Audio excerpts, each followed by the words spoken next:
Welcome back to Life Sculptors podcast, where we're having conversations that help your life take shape.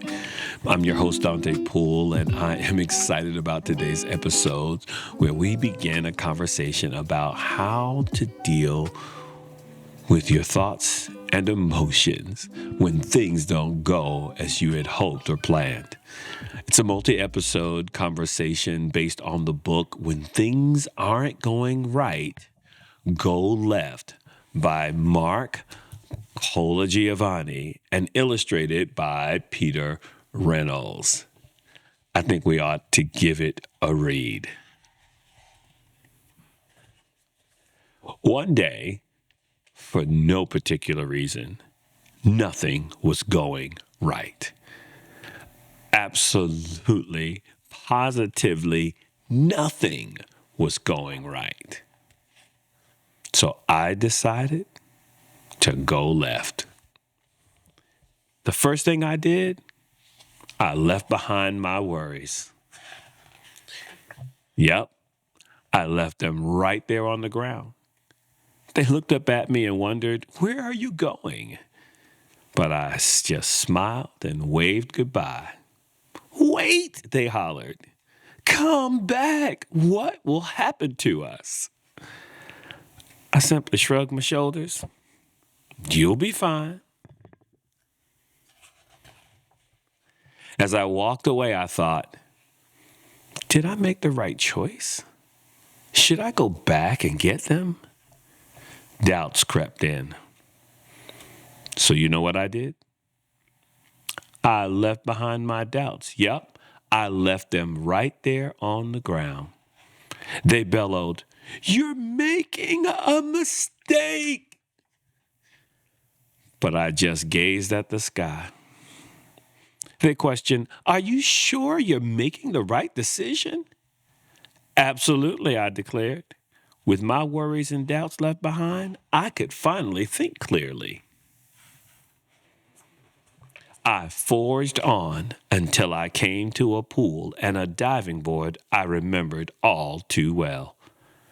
The last time I tried to dive off that diving board, I splatted on my back. Ouch. I remembered the pain and how scared I was. I started thinking, maybe I shouldn't try this again. So you know what I did? I left behind my fears. Yup, I left them right there on the ground. They started screaming, "Don't do it!" I stood up straight, shoulders back, hands pressed above my head. "Stop," they cried. But I simply turned and gave them a wink. And I leapt, splat, on my back once again. Oof, that stings. God. I thought to myself, this is impossible. It can't be done. So you know what I did? I left my frustrations. Yep, I left them right there on the ground. They yelled, "You can't do it." Again, I stood up straight, shoulders back, hands pressed above my head. They laughed. "Give it up already." I whispered to myself, "No way, never."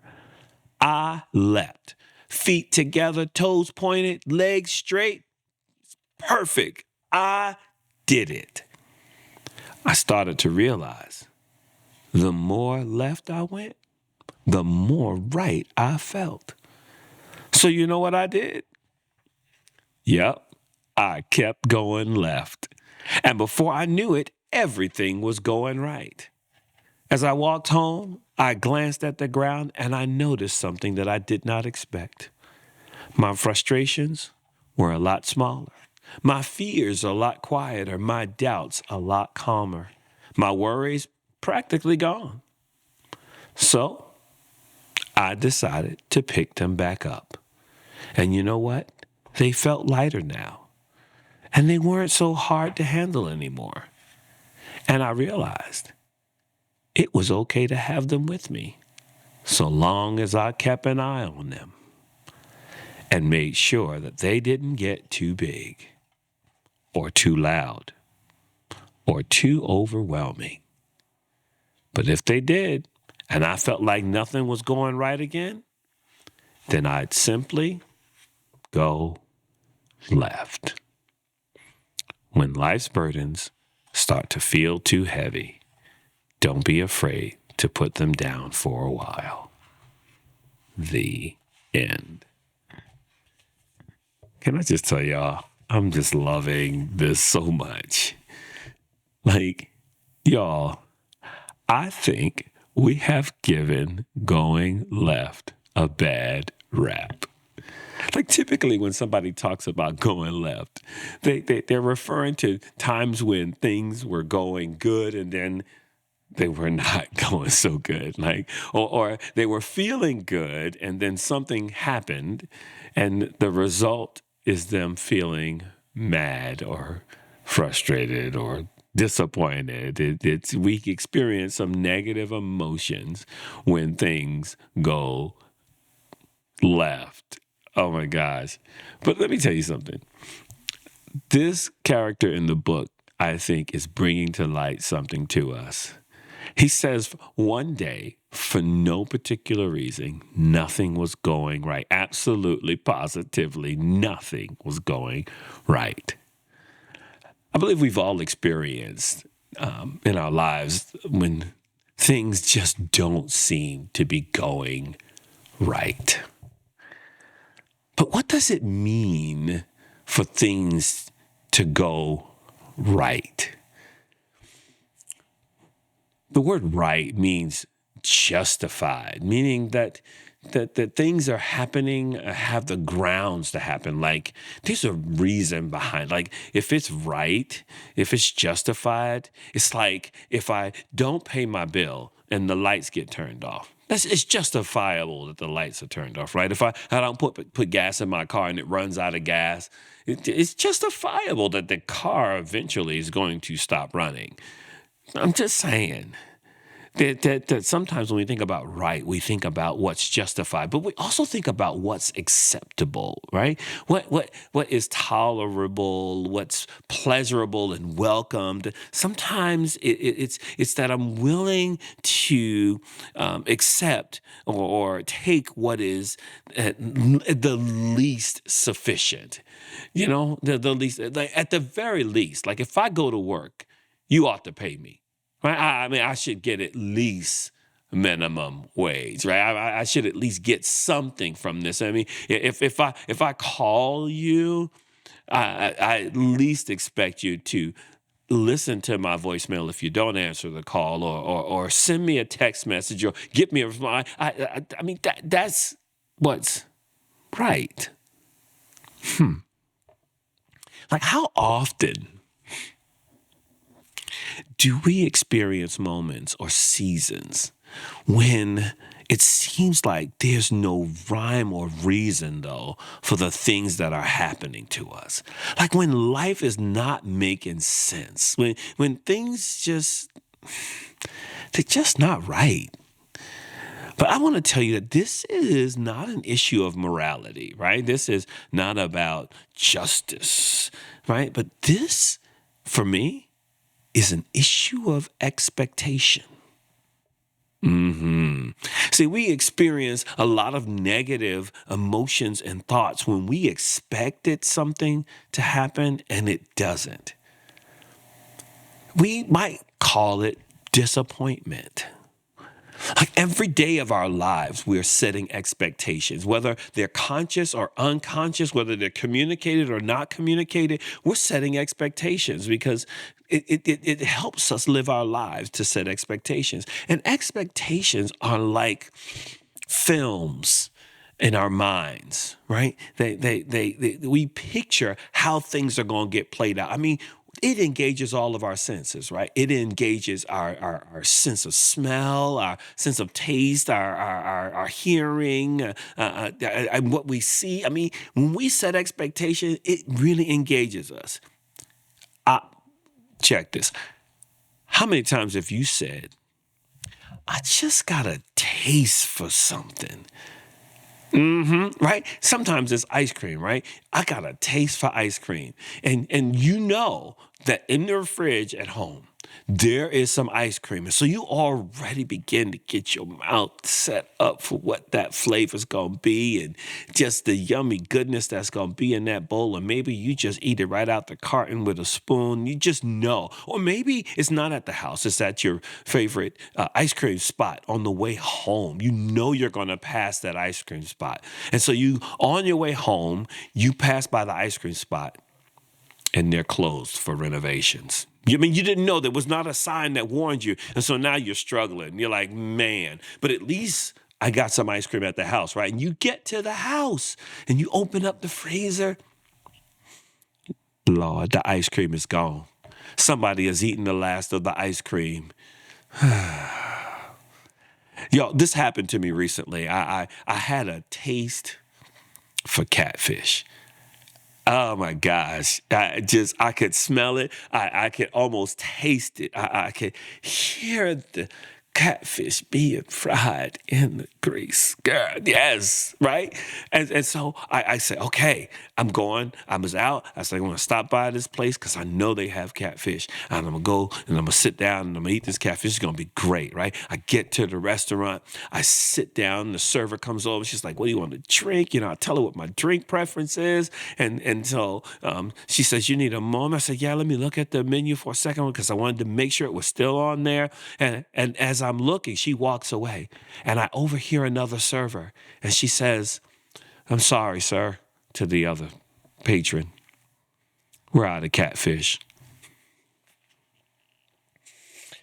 Now I have a conundrum.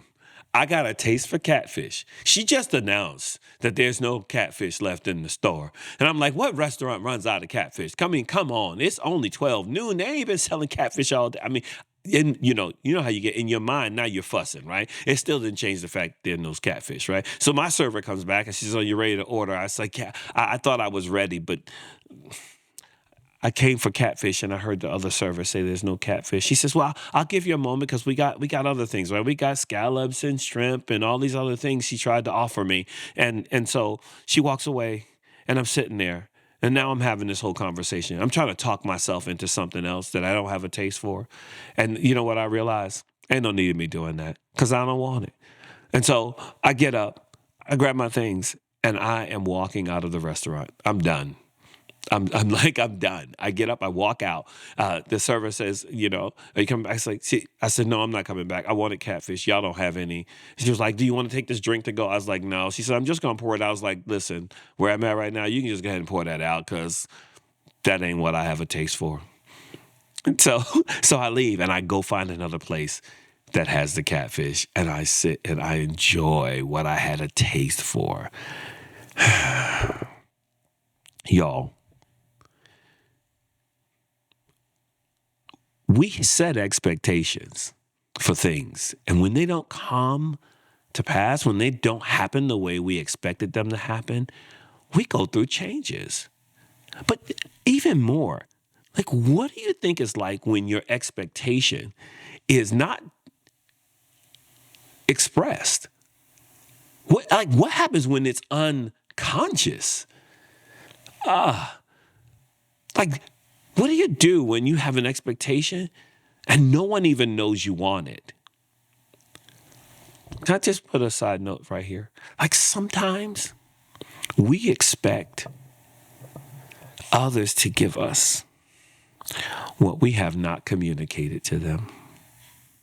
And then we punish them when they don't come through for us. We need to fix that. It is not okay to expect something from someone that you have not communicated. So it gets me to thinking about, okay, where do expectations come from then, right? What is the intel, right, that we've gathered that helps us set our expectations about whether or not things are going to go right? So if you're unaware of how your expectations are set, then you become a victim of your own expectations because they have more than likely been set on things that are out of your control. Here's what they sound like in your head. You ready? Shoulds, ought tos. This is just common sense. I mean, we do that, right? We have this whole internal dialogue about what should be happening and what ought to be happening and what is just common sense. Like, duh. The problem is these thoughts are based on the assumption that everybody thinks like you. Even worse, that the way that you think about the thing is the right way. Yeah. We got to let that settle for a moment. That sometimes the way we're thinking about something is driven by the fact that we think that the way we are thinking about it is the right way. Like, what if the thing you thought was right is really not right? Like, what do you do with that? But there's a way to sort it out, right? There's a way to sort this out. There's a way to sort this out. And really, one of the ways that we begin to sort this out is we start thinking about how our perspectives are developed. Like, what influences the way I see things, the way I think about things? What information am I feeding my mind about the circumstances around me? That matters. That matters, right? And so if you want to know what you really believe, pay attention to how you respond when things are not going right. Pay attention to the conversation you are having with yourself when things are not going right. You know, the person you talk to the most is you. And I often ask the question of people, like, what if someone talk to you the way you talk to yourself? Like, would you tolerate someone talking to you using the language you use about yourself? Like, we say the most negative, unhealthy things to ourselves. We call ourselves stupid and we just have these ugly conversations with ourselves. Like, we've become so accommodating to our negative thinking and self-talk that we have normalized a negative mental and emotional environment that we have created with our own words.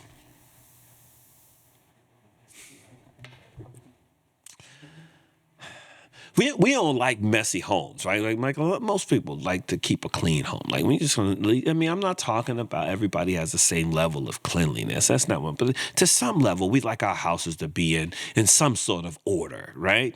But we think that we can thrive in our messy minds and hearts.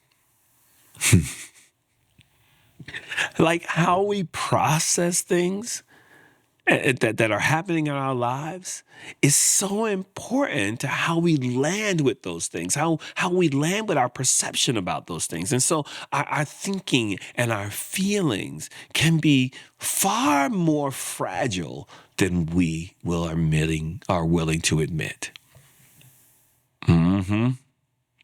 See, evidence of our fragile thinking is when we start having this conversation. We start using words like this: everybody, nobody, always, nothing, ever, every time, never. Like, we'll say something like, everybody hates me. Like nothing ever goes right. Right? It always happens to me.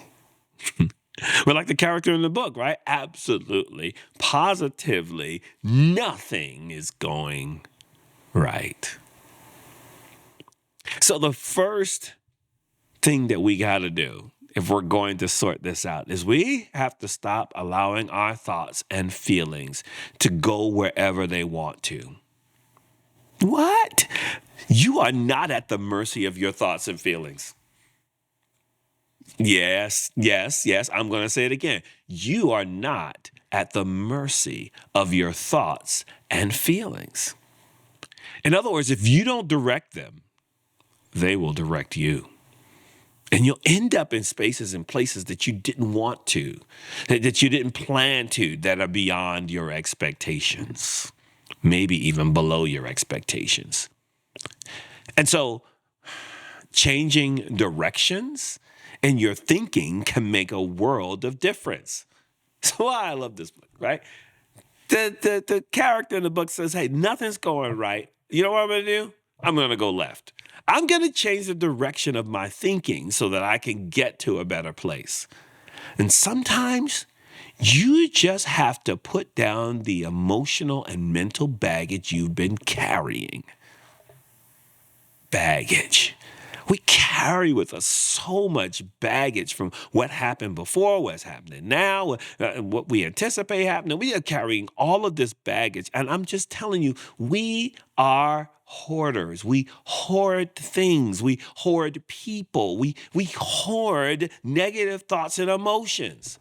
Oh, you've seen the show before where you look and you see the people in there like extreme. They're hoarding things and you're going, oh my gosh, how did they hold on to so much stuff? And we're really being judgy because in all reality, we hoard things too. You just can't see them. People can't see them. They don't see the people that we keep holding on to that we should have let go of. They can't see the negative experiences that we've had that we just keep holding on to and reliving in our minds that we should be just letting go. They don't see those things, but we are hoarding them. And we struggle to let the memories of things go. We struggle to let the emotions go of it because we're afraid that if we let them go, then how will we show up in the world? See, because if I've been showing up as someone who's just frustrated with life, I'm just edgy. And what do I do if I'm no longer frustrated? Who am I without my worries, doubts, fears, and frustrations? Y'all, we are hoarders. We hold on to things because they give us a sense of security and predictability. Oh, we like it predictable. Even if it harms us, we still stay because at least I know what that is.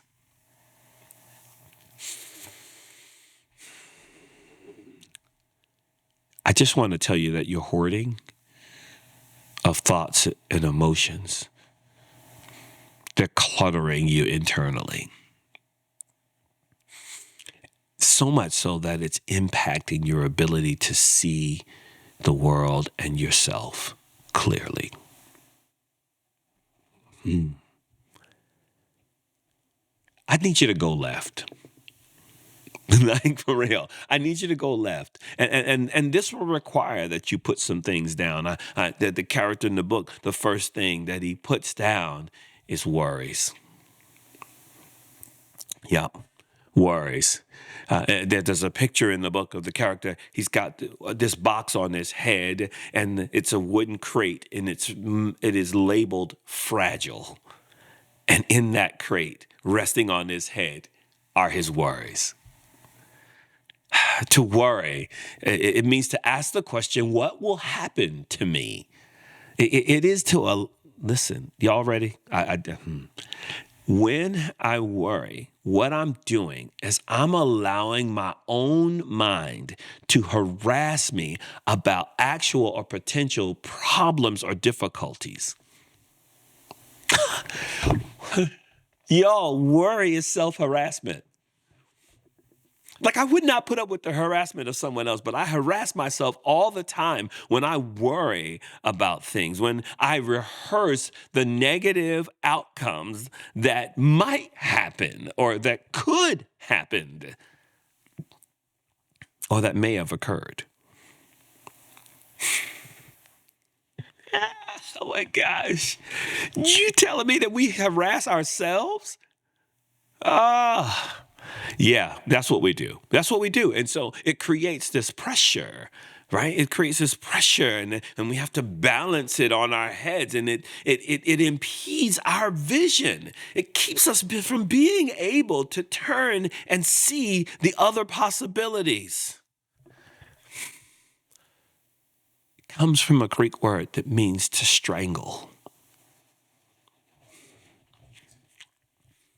Yeah, worries will strangle your vision. And so when you determine to stop allowing your life to be directed by your worries, you can take on the attitude of the character in this book. He simply shrugged his shoulders and said, "You'll be fine." Because really what he was saying is, I'm going to be fine. We're going to be all right. But it only happens if I put down my worries. And I like that worries are addressed first in the sequence of the book because worries often have the most. We have the most worries. Like we have so many worries. It's large in quantity, and so. But really, our worries sometimes can be a manifestation of our doubts. Our worries can be a manifestation of our doubts. And so when we look at our doubts, you know what our doubts are saying to us? You're making a big mistake. Yeah, we're carrying a box full of worries and a bag full of doubts. Yeah, and doubts create unnecessary weight. It's unnecessary weight, man. When I'm doubting, it means to question it's to question myself. It's to question my ability. It's to question my competence.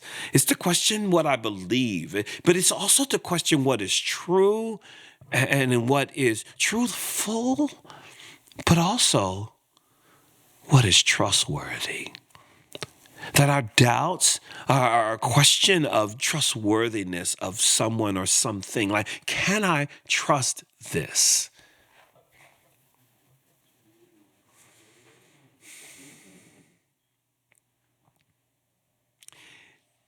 When I am struggling with doubts, I am utilizing resources that I'm supposed to point towards my strengths, my talents, my abilities.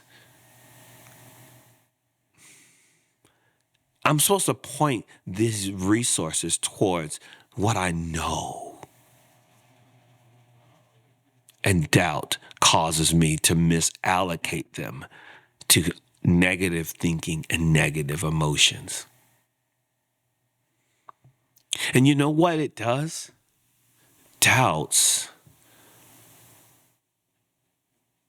stifle progress. And so if worries impede our vision, doubts stifle our progress. Because the energy that we could be using to move forward, to be progressing towards something more productive, something more beneficial, we are using that energy to keep us from even trying.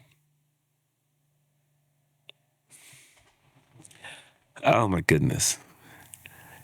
And so I have to deal with my doubts and my worries because doubts in particular are the busiest.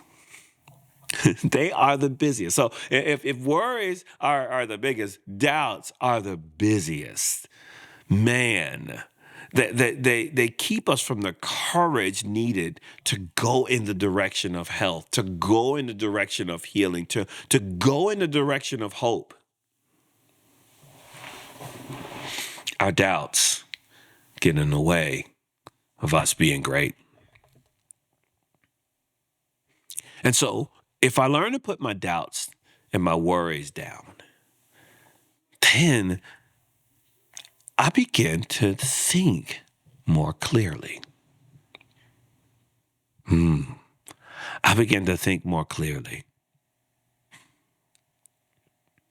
Now, I want to tell you that having clear expectations, having a clearer understanding of what my worries are and what my doubts are really some essential steps towards getting to a better place.